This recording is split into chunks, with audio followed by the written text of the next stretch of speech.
Hello everyone, welcome back to today's episode of Movie Man Beyond.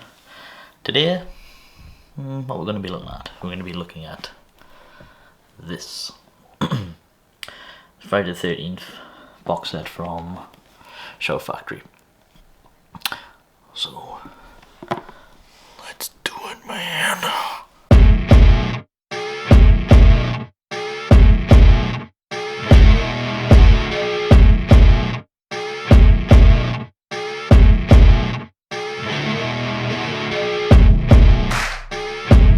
So, Friday the 13th box set from Shout Factory came out just over 2 years ago.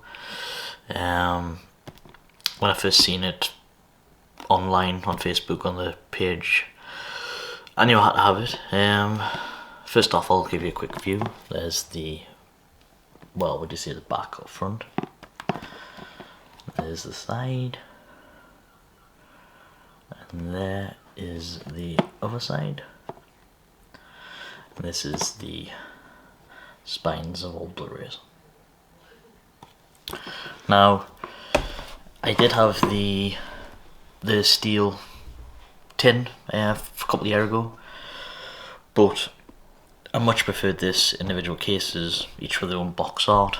I did like the steel case, but I just thought as an initial release, then, you know, could have got something better. So I think this was £90 as opposed to the steelbook case, which was going for extreme money. I did sell that. I know it's a bit blasphemy, like, but for what I got back for it, it paid this and then some. So I don't really nostalgic over it, so like parting the ways sort of thing. So excuse me. So yes, we'll take a look at each individual case and talk briefly about it. So first off, so this isn't a mess up, we have the original Friday the 13th. That's the front. There's the back. It does have other box art, so you can see there. Still prefer the original box art, to be honest. Yeah, Friday the 13th, the one that started it all. We then have part 2. Again, a simplistic cover. There's the back. Does this have an exterior case? It does, but it's literally that. So I much prefer the silhouette.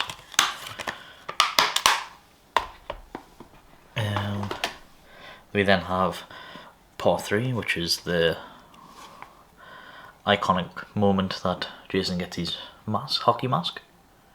Front there. There's the back.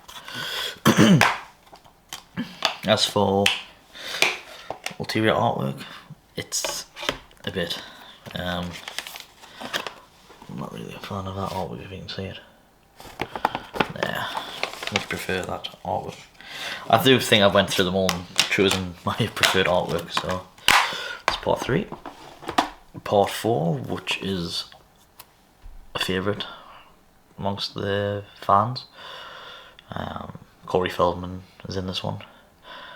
There's Tommy Jarvis. That's the front. That's the back. Yeah, this one's not good either. But yes, one of the favourites. We have part 5, which is probably one of the weakest, if not the weakest, of the series. Front cover there. It's the back cover there. Oh dear, this is terrible artwork. I don't know what we're thinking. Surely there's alternative posters they could use. Obviously, if you're a fan of the franchise, you'll know that this isn't Jason. It's a a guy getting revenge for his son, which you find out is the twist at the end. It's not Jason, so that's why it's a lot of people's weakest enemy of the franchise. This one is one of my favourites, if not my favourite, next to part 4.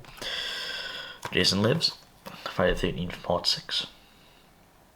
I love the artwork. I used to have that t-shirt actually. There's the front, and there's the back. As for, no, this doesn't have alternate artwork, it just has Jason. I don't know if you can see that with the light, yeah. We have Friday the 13th, part 7, The New Blood, which is Kane Hodder's first appearance as Jason Voorhees. Over there. Put back there. Once again, this doesn't have any ulterior artwork, just as literally Jason coming through a window with an axe. So, it's that one. Actually, I really do like The New Blood.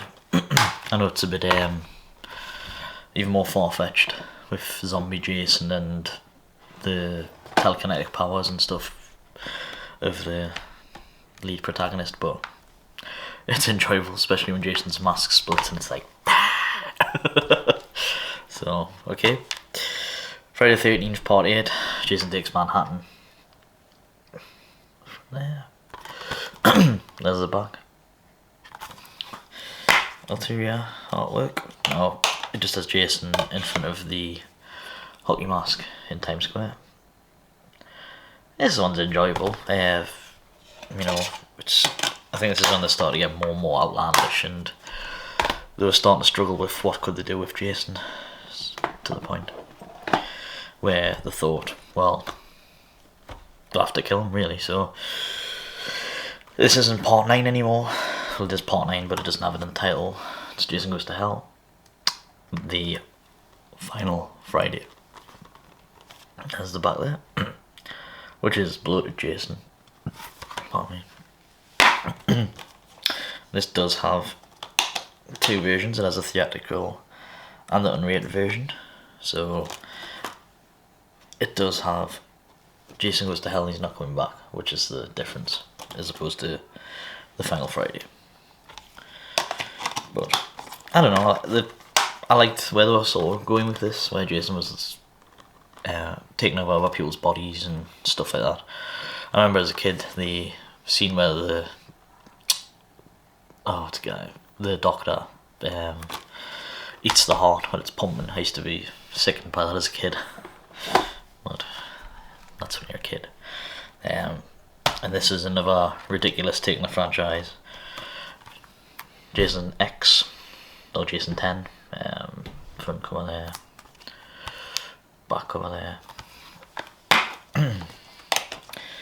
Alternate artwork. Evil gets an upgrade.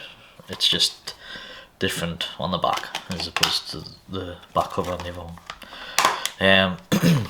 Jason X is Kane Hodder's last appearance as Jason, but it's ridiculously outlandish.